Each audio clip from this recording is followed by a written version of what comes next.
In the recent versions of South Beach Sessions, we've been talking to my friends about really vulnerable things, and I cannot say that Tommy Vietor is my friend. I can say that I have admired his story from afar because it seems crazy to me, some of the stuff that he's done and the business venture that he has now embarked on, which is wildly successful, but probably comes with some trapdoors that he never expected and the audience has no idea about. So just a brief synopsis. In his past life, he worked for President Obama for 9 years, including as White House national security spokesman. He is now the co-host of Pod Save America and the host of Pod Save the World, the weekly no bullshit conversation that breaks down international news and foreign policy developments. And it's not boring. This is hard subject matter, and they make it fun to learn with them, and he makes it fun to learn. He also has, basically started the crooked media empire that he co-founded with his friends. And so, Tommy, thank you. You can listen and subscribe to Pod Save the World, new episodes every Wednesday, and Pod Save America with new episodes Tuesday and Thursday, wherever you get your podcast. Thank you for joining us. We've never spoken, but your story seems crazy. So let's just start with, what do you think is the craziest part of your story? Dan, thank you so much for that very nice intro, for having me on the show. I've been in kind of a defensive crouch all morning as a Boston sports fan. I thought this was just going to be a Celtics roast, a Bruins roast, whatever you wanted it to be. But if you want to skip over that part, just beating me down. We can make fun of Bill. We can make fun of Bill Simmons later if you want to. We can do that together. We could just use him as the symbol and avatar for making fun of all things Boston sports. Pain, because you come from that tree. I'm super curious as to how all of that happened. But just before we get to that, what do you view as the craziest parts of your story, your journey? The White House. I mean, I think so much of life and my, career has been luck and timing. And basically, I graduated from college in 2002. I interned for Ted Kennedy for a while on Capitol Hill, and I desperately wanted to get a job in his office as sort of like the front desk guy, fetching coffee for people, like whatever it might be. And I didn't get hired, and I was completely devastated. But not getting that job led me to campaigns and to work for President Obama on his then Senate campaign in 2004. And that little piece of luck led all the way to the White House in sort of a completely improbable journey. Okay, luck, but also you view it as, oh my God, they're going to pay me to just spend all this time learning about like secrets of how the world runs? Like they're going to pay me to just learn. Yeah, that is what it was. I mean, the first 2 years in the White House, I was a spokesman on a bunch of sort of general issues. The second 2 years, I was the National Security Council spokesman, which meant I handled foreign policy, national security, things of that nature. And associated with that comes a top secret clearance and the ability to go to really interesting meetings, talk to really brilliant people that work in all parts of the government, the intelligence world, the Defense Department, the State Department, and help them or ask them to explain things to me so that I could explain them to journalists and help people understand, what Obama was doing when he went to Turkey or something like that. So it was a hell of a job. But were you being aspirational or ambitious here with career goals in mind? Or were you just, no, I want to learn. This is going to be fun to learn. I think, I was thinking about this today because I was, thinking about some of the questions for the show. Thank God we were so young and stupid and almost didn't realize how much we didn't know. And when I say we, I mean the people I worked with on that campaign.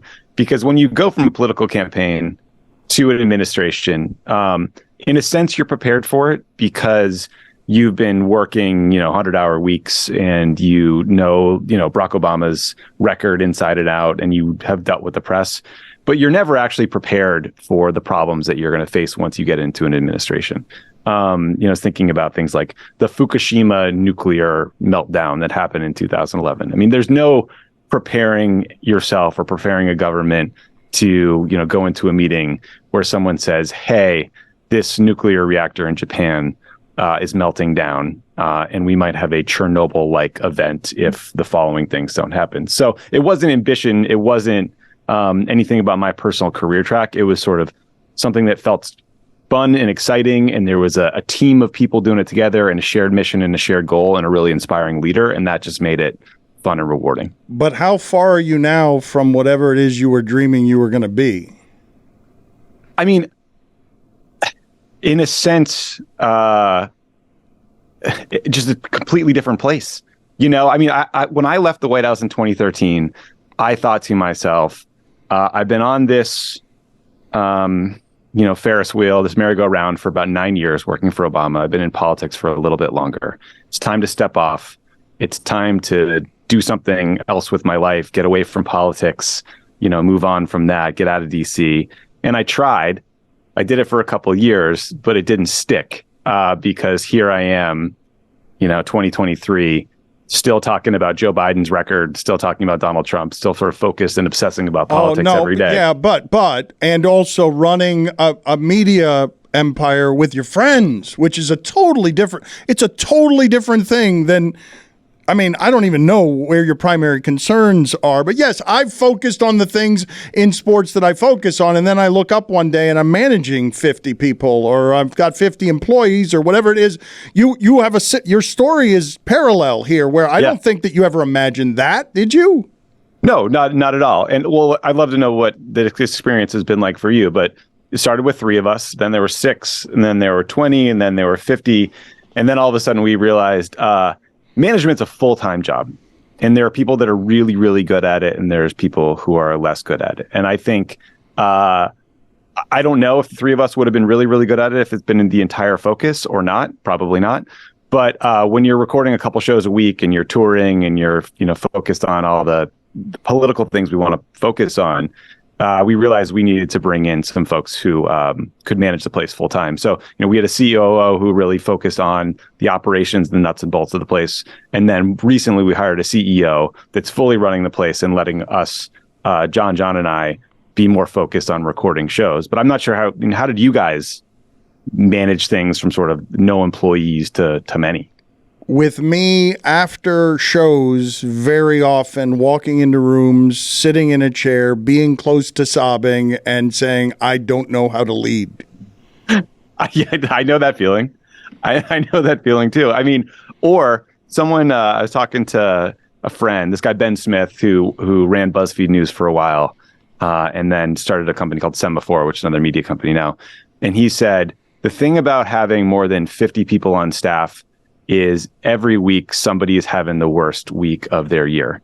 And that sort of bleeds through into everything in your life, whether it's you or somebody on your team, and you have to figure out how to help them or account for that or make things work despite what everyone's going through. So yeah, it's been an enormous challenge. It's a full-time job.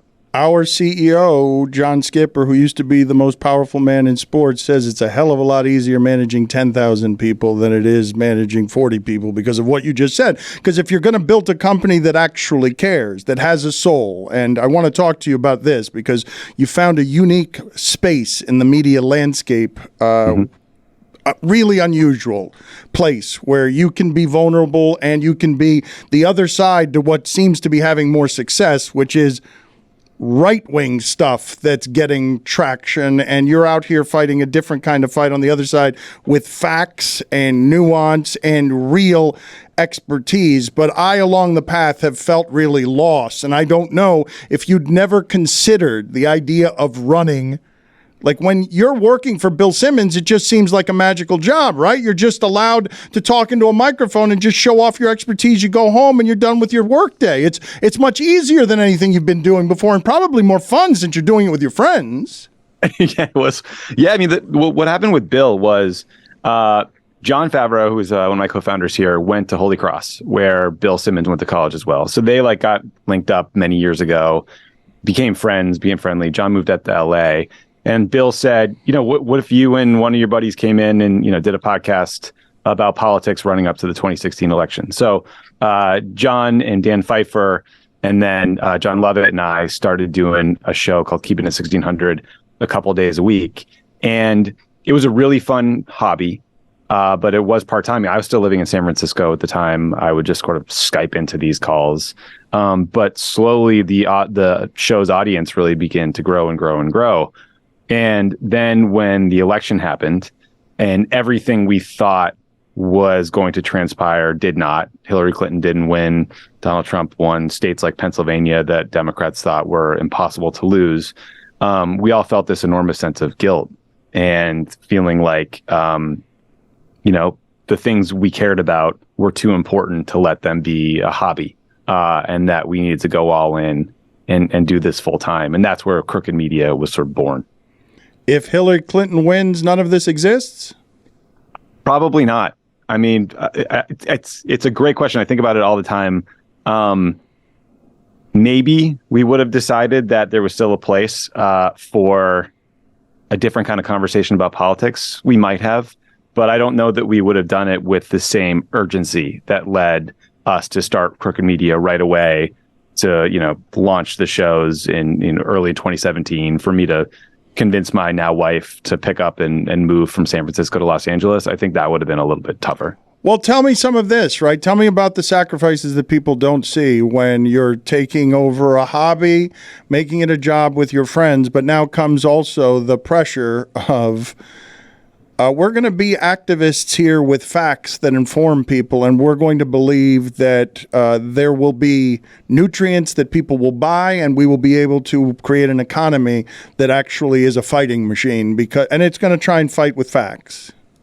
Yeah, I mean, so there's definitely a recipe in sort of right-wing talk radio that you guys have watched forever, from Rush Limbaugh to some of the Crowder folks who are on now, that's very angry and divisive, and you lots of demagoguing groups, especially LGBT people of color, right? I mean, you see this all the time.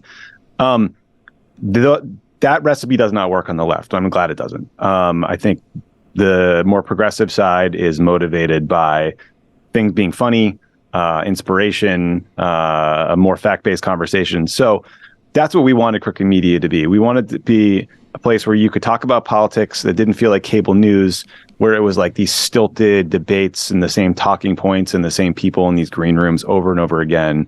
There was a little more entertaining. There was a little deeper dives into issues people cared about. But then if we were talking about something you really cared about, and you wanted to do something about it, we wanted to be the place that could help you figure out how. And there's no magic bullet. There's no easy answer when it comes to like solving some problem or, making sure that our democracy is protected. It's sort of a day-by-day process of citizenship and voting and volunteering and donating. But we wanted to create that infrastructure to make it easy for people, and also to make them not feel hopeless, because I think the kind of demagogues win when people feel like, politics is a waste of time. All these politicians are the same. What's the point of even trying? That I think is the worst thing that can happen to people like me, who think that government can be good and help people when done right. But if you're in a dirty fight, in a corrupt fight, if you're in an ugly fight where the other side isn't fighting fair, and you come to the fight with funny and inspiration, you lose those fights. Like, that's why what you're doing is tricky. It's why I admire that the downloads that you have are crazy. You have found an audience that, not unlike you, who chose the White House because you wanted to learn. Because I don't want to skip past this part. I think it's important. If you don't have political ambition and climbing that is now corrupting and contaminating all of government, and you were just in government more, I shouldn't say just, but to learn, you take your ego and the ambition out of it. You got out of government what you needed, which is an expertise, and you listened. You weren't so interested in climbing or showing others what you knew, that you had the foremost experts in the world giving you free information all the time that you now use to have a thoroughly expert podcast. Thank you. I mean, that one of the coolest things about getting to work on the national security side of the White House is there's this little team of people called the National Security Council. And for under us, I think it was up to like 500 people who were on that staff. Almost all of them, very few of them were direct hires. A lot of them were detailed over from agencies. So the CIA would send somebody over, Defense Department, the State Department. A lot of those people were career Foreign Service officers, career intelligence officers, people who were in the side of politics or in the part of government that is not political. And so I never knew their partisan leanings. You know what I mean? I just knew that there was this really funny guy from the CIA who was in meetings with me a lot and would help me out when I needed answers about what was going on in Syria, for example. So it's just a really amazing window into government and sort of like the selflessness of the people that serve in it, and aren't known, don't make a lot of money. A lot of them have to deploy overseas to scary places sometimes, and don't get to see their families, but are really, they're in it for the right reasons. So I saw like a much better side of government than you see on, Fox News or a cable TV show or what have you.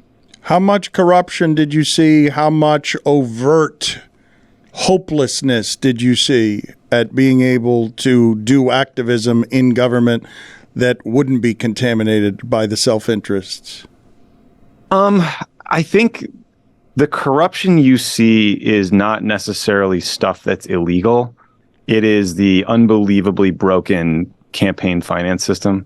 Like you guys in Florida, right? You have Ron DeSantis, who just recently changed a state rule about how political action committees are governed or what their rules are, that will allow him to transfer $80 million to his presidential campaign. He just gets to tweak a rule to change that. I mean, that makes no sense. The amounts of money that you can raise from PACs and from lobbyists, the impact that has on our politics. I mean, that was the stuff you see day to day that can be pretty demoralizing. Are you frightened by how heartless, how soulless so many of the people around you in politics were or are? I don't think I was frightened. I mean, I think you see the system is sort of set up for really ambitious people to fight each other all the time and to provide checks and balances. I mean, that's sort of like the brilliance of the founding structure of the government and the documents. So that part, I don't know that should make anyone feel better, but that is sort of the system we inherited. I think what is gross is some of the individuals you come across, like, again, I don't mean to pick on Florida, but, talking to you, but like Matt Gaetz, people like that who seem to have absolutely no kind of anchor when it comes to what he believes in. It's just sort of constant drifting in the wind. I mean, that was the stuff that bothered me and that shocked me and that, can make you feel like, I don't know why people are doing this. For the uninitiated, can you tell me how the origins of the name Crooked Media? Trump said it. He would always complain about the crooked media. And we thought it was funny if we took it back and just owned it and made it our name. Because I think the frustration people have with media is there's sort of your conservative outlets, your more progressive ones, and then the ones that are supposed to shoot straight and just be just the facts, like a CNN. And it's sort of a broken concept of media, in my opinion, like the idea that reporters don't have biases. I think we all bring experiences, our identities, biases to the table, and we wanted just to be overt about them. I mean, we are liberal people that worked in the Obama administration trying to talk about politics in the most honest way we can. That comes from a perspective. You can call it crooked if you want. We think that's kind of funny, and that's okay. You mentioned your wife and asking her about a pretty substantive life decision. I just know I wouldn't have done any of this. I wouldn't have left ESPN. I wouldn't have left Comfort. I certainly wouldn't have started a business if I did not have this undying ride or die support at home for the days when I come home on my hands and knees. So explain to me what your wife, who loves you, warned you about working with your friends and taking on a venture that now has an enormous amount of responsibility on top of it. Yeah, I mean, here's what when I told my wife, so I left the White House, my friend John Favreau and I, we started a company that did a lot of speech writing and kind of like communications consulting work. It was a good job. We did pretty well. I liked a lot of people I met, but I wasn't totally fulfilled. Then we started doing the Keeping It 1600 podcast on the side.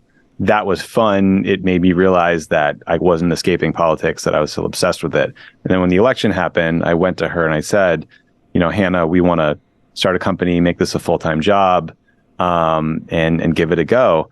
And I think, understandably, she was sort of like, do you really think podcasting is a full-time job? Which, in 2017, I think most people probably had that reaction. My in-laws, my parents, a lot of my friends. I mean, I don't know if you've encountered sort of the same the same response. I mean, I did with my family. It wasn't podcasting. It was a million years ago. But the idea of writing sports and making any money for a living when your parents are exiles who fled to find freedom, and my father wanted me to be an engineer.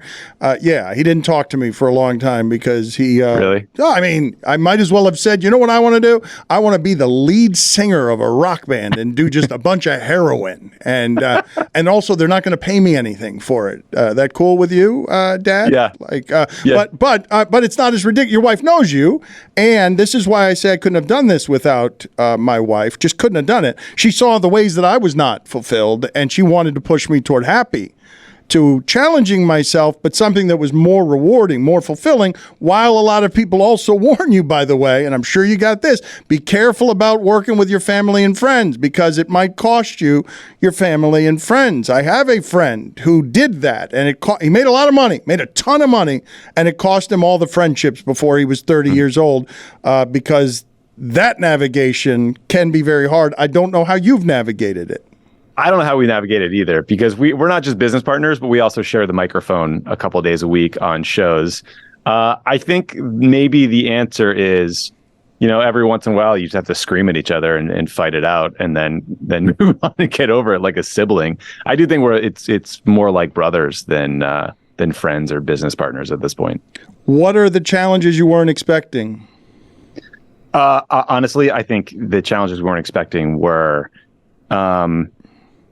how hard management is, how much focus it takes, how much time, how much empathy and understanding, and how ill-prepared I think I was coming out of politics to do a lot of those things, because my job was usually as a spokesperson. I went out to Iowa. I lived there for a year and ran the Iowa press operation for Barack Obama. I was the press secretary. Another friend of mine, Josh Earnest, who was later the White House press secretary, was the communications director.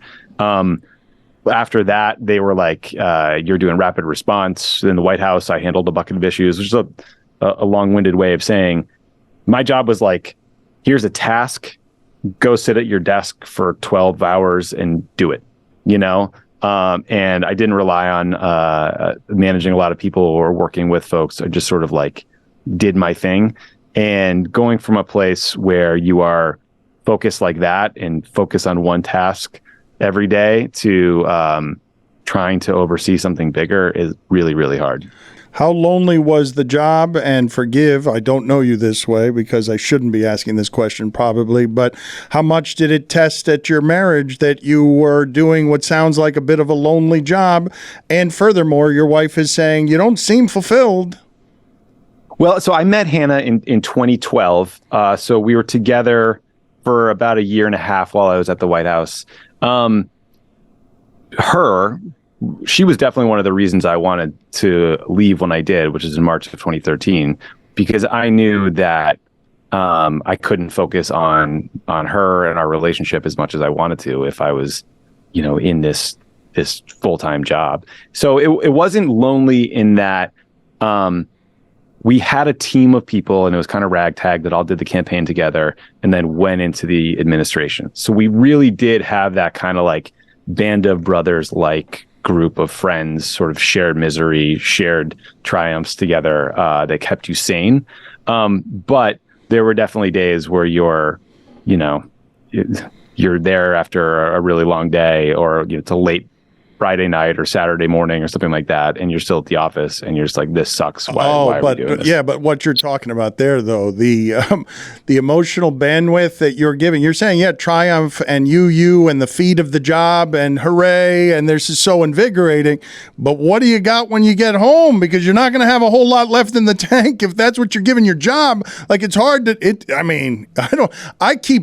I have spent 2 years telling our employees, get me home to my wife. Please get me home to my wife. I want to be there, because it's so hard to do both. Yeah, and listen, recently I realized how hard it was, because we just had a baby. She's almost 6 months old, and if I don't get home before 6, I don't see her that night. Because she goes to bed at like 6:15 or 6:30. So that's become a real pull that gets me the hell out of here. And makes me think back to all the people I worked with at the White House who had kids at home at the time and were stuck late day after day after day and just never saw them. I just can't imagine doing that job now. How did Hannah know that you were not fulfilled, and what are the differences in you now? Because it sounds like it sounds like this is the happy lane. Yeah, this is definitely the happy lane. I mean, I think Hannah knew. So we moved from DC to San Francisco. I was doing this consulting job with Jon Favreau and a couple other folks. But I was doing it remotely from San Francisco. So I was just working from my house, and she would leave and go to work and come back, and I would just sort of still be there. And I hadn't really had any human contact all day. And that just did not work for me. I am a person, I'm a social animal. I need to see people. I need like water cooler talk, just some sort of distraction. And being home alone all by myself in our apartment for a couple of years broke my brain. And so I think she knew that, yes, I desperately wanted to try to create this media company to fix the way politics is talked about in the country, but also I needed to get the hell out of the house to be around people again and do something like that had a team element, because I just missed that so much. Hannah did not marry a puppy. That was that is not something that she married. She married somebody who has a puppy who has to interact with other puppies. It's so funny you say that, because she would literally, she would come to the door after work and come home, and I would greet her at the door, and she'd be like, "You greet me like you're a puppy." Like, you got to get out of the house, man. But you've been doing hard and noble and admirable work. So how much fear was there for you in the transition as you're looking for support on something more fulfilling? I mean, we just figured, we went from having a show that had gained some popularity during a crazy election to restarting everything, So your subscriber count goes down to 0.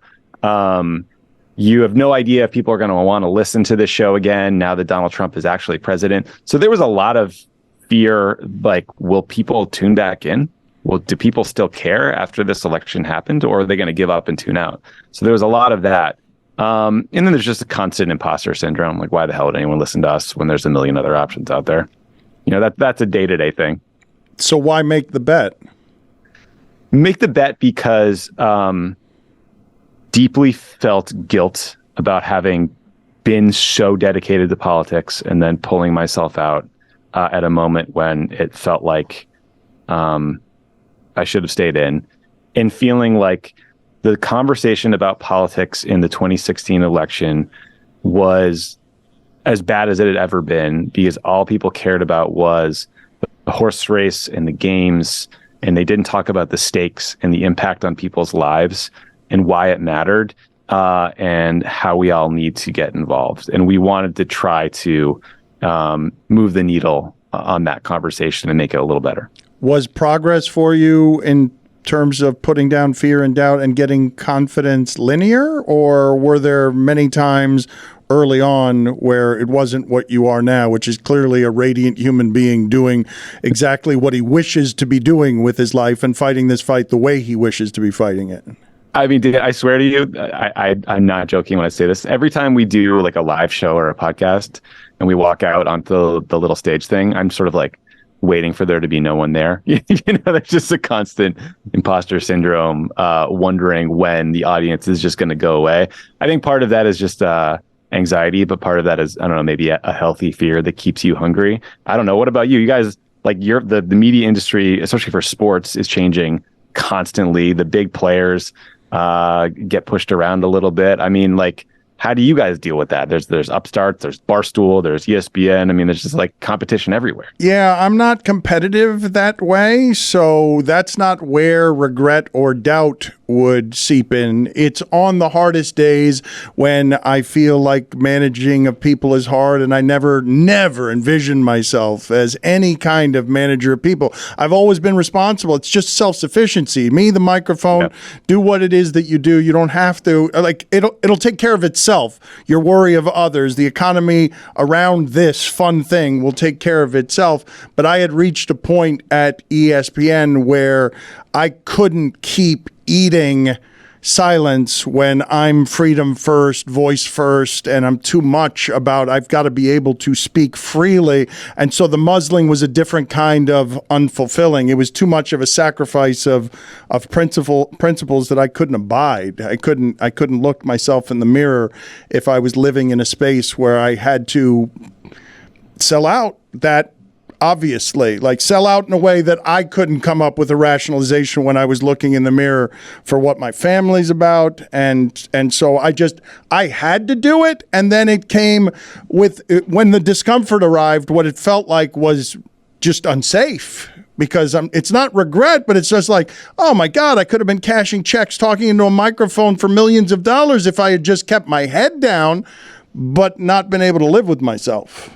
Yeah. Do you think the ESPN brass regrets trying to muzzle people? It's so much more interesting when you don't muzzle people, no?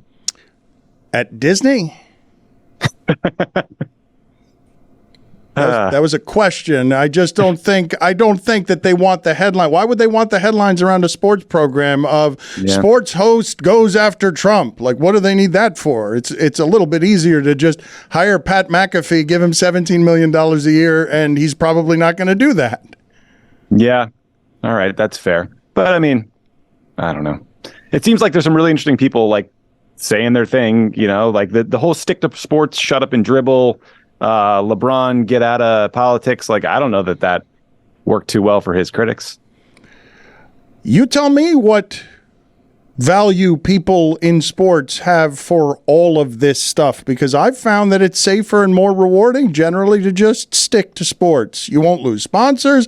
Like, I'm not saying that that's what anybody should do, but if you just stick to sports, you're not going to, man, I don't want to be trusting Bud Light from my moral compass. Like, I don't want to have to worry about what they're dealing with in their meetings so that I can say this or not say that. Like, how much politics do you see with your sports? It's hit or miss. You're right. Listen, obviously, just from a purely financial standpoint, you can probably identify a few topics that if you never touch, no one will criticize you. I do think there are people that get involved in politics and sports, like the Rooney family, that I think have done really well by themselves by seeing as sort of like principled leaders in a couple of different areas. But, I hear what you're saying. I mean, it's certainly more complicated. And the Rooneys are foremost leaders on racial matters. This is the funny part about what it is that you're saying. I don't even think that I talk politics. What I've been talking about for many, many years has been race, and it gets hijacked.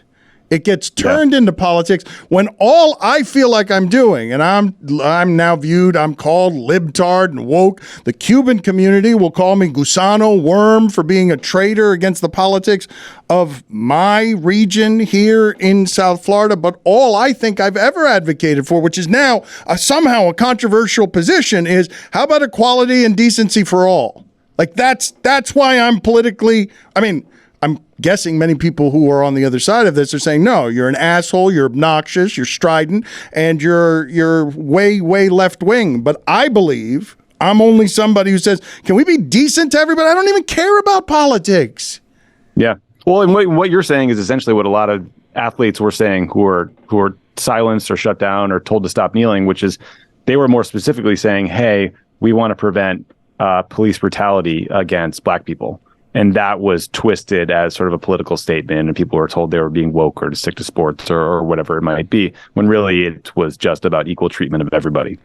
I'm so disappointed, though, Tommy, that works somehow. I know. Like, one of the things I was always saying to myself, I think I said it publicly, I know I was saying it to myself privately, if you're a corporation that has as much money as X, whomever it is, if you have FU money, why would you never say FU? Why would you never choose a side and say FU? Because you got to make more FU money to never say FU?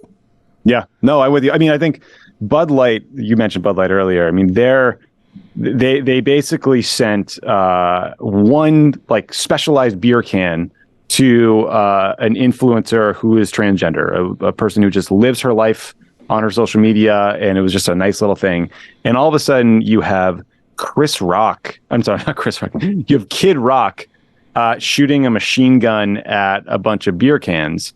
when this same sort of group of people 2 years ago were complaining about cancel culture and freedom of speech and silencing people, it's like, I do think, like, to your point, it's important when corporations cave like that and when they are getting attacked in these cynical ways to sort of call out what's happening here, and I don't know, and just stand for your principles. It's not that hard.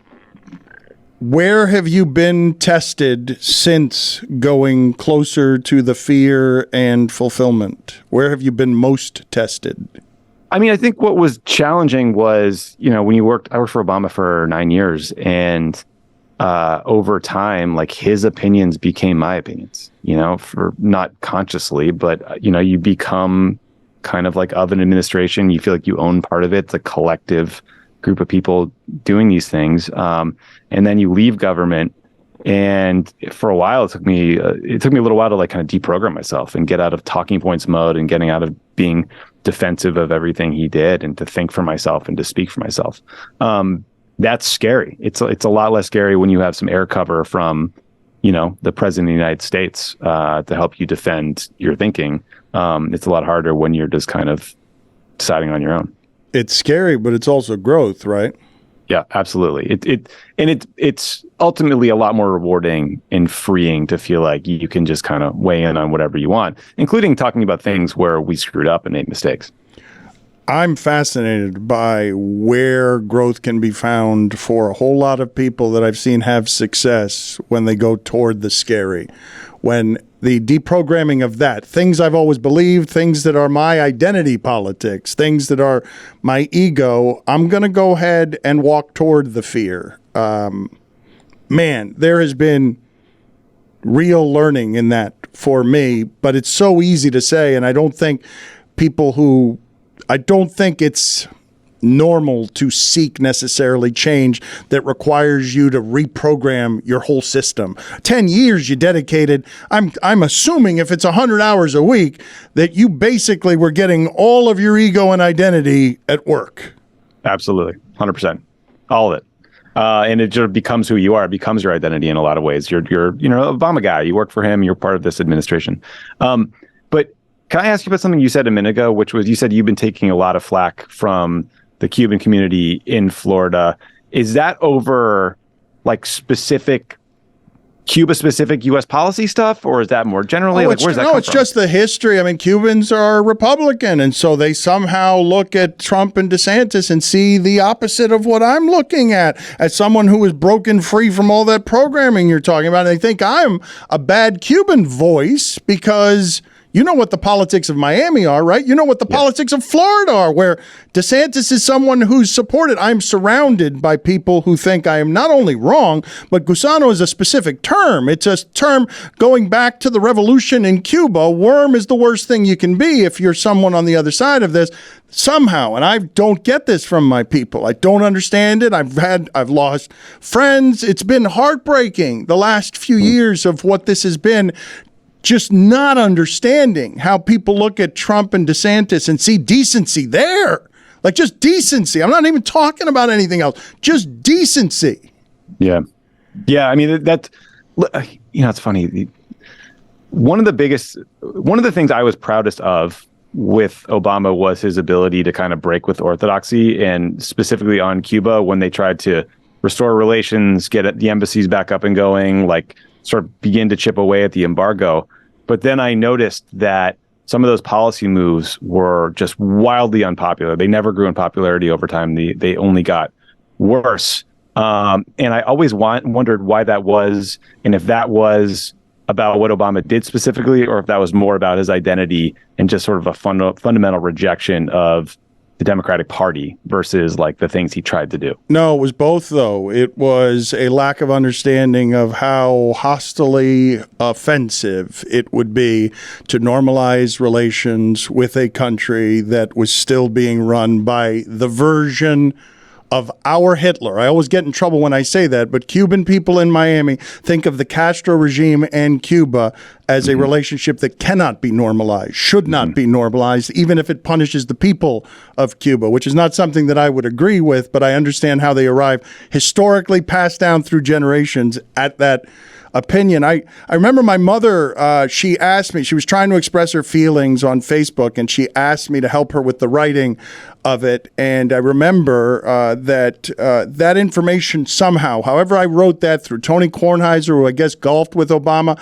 ended up being a part of however he tried to cross that bridge. But you still don't understand in retrospect how it is that you guys lost Cubans on Cuba, even though I can look at that and say, what's wrong with normalizing relations? The people of Cuba don't deserve an antiquated form of government that has choked the embargo has choked that country. They don't have it. They're stuck in the 1950s. Like I could want normalized relations there, but you guys didn't understand why my people wouldn't want normalized relations there. No, I'm not saying that. I'm just saying over time, those policy changes went from sort of whatever they were to like 25% worse in terms of approval. And I sort of had always hoped that, you know, the travel, the remittances, the person to person contact between people in Miami, say, or in Cuba might over time make people happier. They might help them understand that, you know, the Cuban people were benefiting and it wasn't necessarily about the Castros. But I'm obviously not looking at this from the sort of identity standpoint that your parents are, or with that deep history of understandable hatred toward the Castros. I'm truly stunned to hear you sound naive. I mean, you know, well, listen, I'm saying this as somebody who's trying to like learn from a policy change that I just hope would reach a younger generation of Cubans, even if their parents hated it, you know? And sometimes things start out unpopular and they get more popular, but this went the exact opposite. For now, I suppose, right? Because I do think that all of this stuff changes with young people. If you can reach young people, I believe that the greatest hope for America, when I don't see a whole lot of hope for what it is that's happening around us in terms of division and attacks on democracy and facts, the greatest hope everyone articulates is, well, kids think differently. Yeah, exactly. Do you have any hope for the Democratic Party in Florida, or are we still doing the wrong things? I mean, why would I have any hope for that? I mean, DeSantis, no state. I have seen recently, this is crazy, Tommy, to see what's happened here in South Florida. I saw Memorial Day. It has been an ethnic celebration, a hip-hop celebration along Ocean Drive for 10 years that has created a lot of fear and angst and police presence. And I just saw it overrun by Air and Sea Show and so much military presence that they have turned it into something entirely different that has run tourism out of Florida and tourism out of the south of Florida because of just how much fear there is of the other throughout Florida. And it is such an effective, disappointing but effective political technique to just throw fear out there of other people, blame others for what it is that is happening, and next thing you know, cries for equality sound like threats because you don't want to hear them from black or brown or Asian or women. They just sound like threats to a white power structure. Yeah, and you've got some politicians down in Florida who are very good at singing those notes and those dog whistles and appealing to that kind of populist, right-wing sort of fear-mongering. But how does it work? It always works? We're doomed to always lose to that? I don't think we're doomed to always lose to that. I think it ebbs and flows. I think that when I look around the world, you know, the 2008 financial crisis hit everybody hard, but hit some places harder than others. And the recoveries have been longer and slower than others. And that kind of economic pain and the subsequent inequality and inability of governments to get a handle on it and kind of build back, I think create a lot of space for right-wing populism and demagoguery and the kind of politicians you were just talking about who are able to use fear to blame others. And when you add on top of that mass migration flows that are often the results of war or, you know, the civil war in Syria or Afghanistan, et cetera, you find an easy enemy that you demagogue, that you blame for everything. And that's how these parties grow. And I think that you got to fight back, but it can be very hard under these circumstances.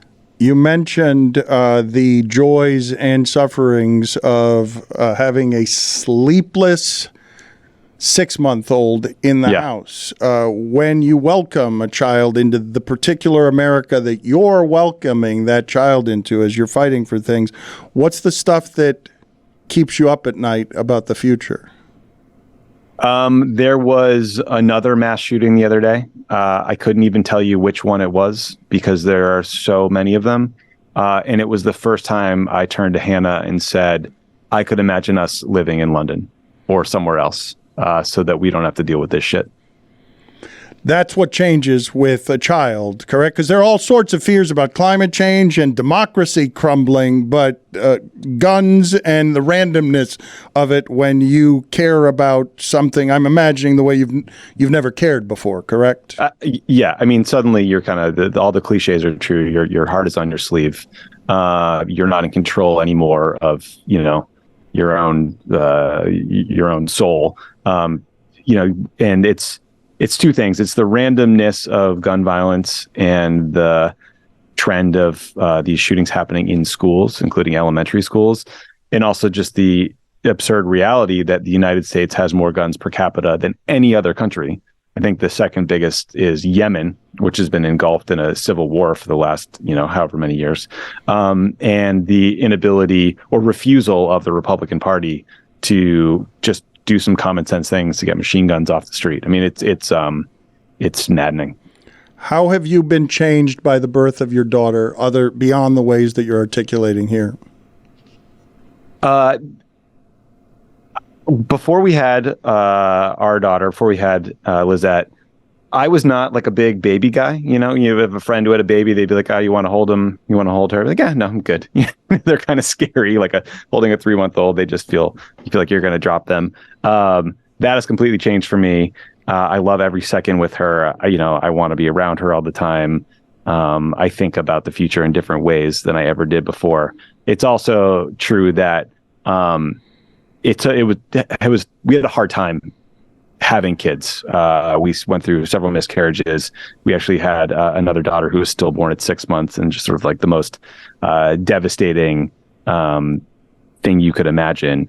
And so it has made me, being with her makes me more present, and I think more self-aware of what a gift she is, and how many parents of 20-year-olds probably think what I would give for another day with this son or daughter as a 6-month-old, where, I could just hold her in my arms and she can't argue with me or tell me I suck or whatever it is we do once we're teenagers. You have talked very publicly, vulnerably about those difficulties. Why do that? Roy Bellamy on our show decided that he needed to do that for some healing. I don't think people understand. I don't think people talk enough about or understand the difficulties you're talking about there. Why did you decide to share that vulnerability with the internet? Yeah, I mean, so Hannah and I went through several miscarriages. We did not talk about those publicly, but privately they were all consuming. It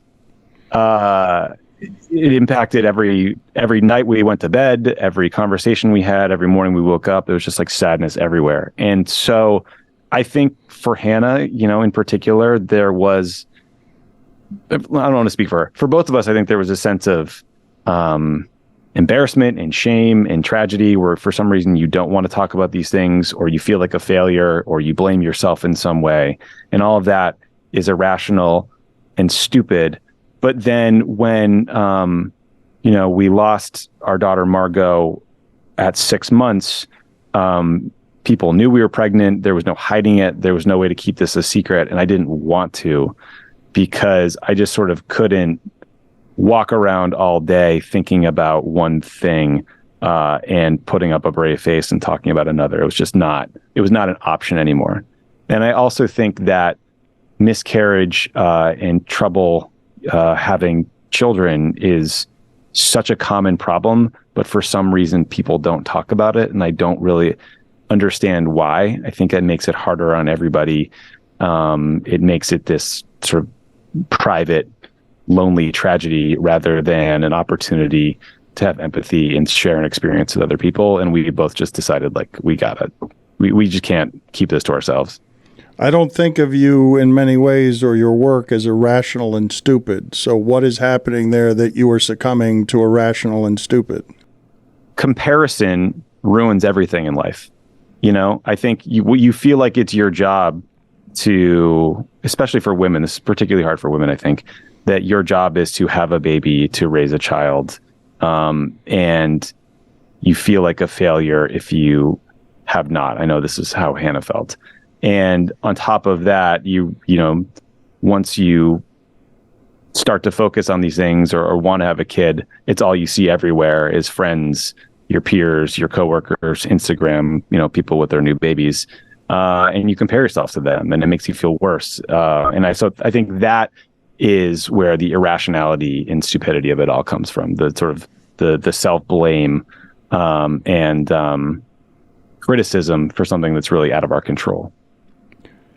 And how much joy is there now as a family that it would appear, I don't think I have this wrong, that Daddy has arrived at his wildest dreams and now from a happier place can take care of a family, a company, and a wife? Because what you're articulating, you don't need to necessarily care about if you're building a cold company.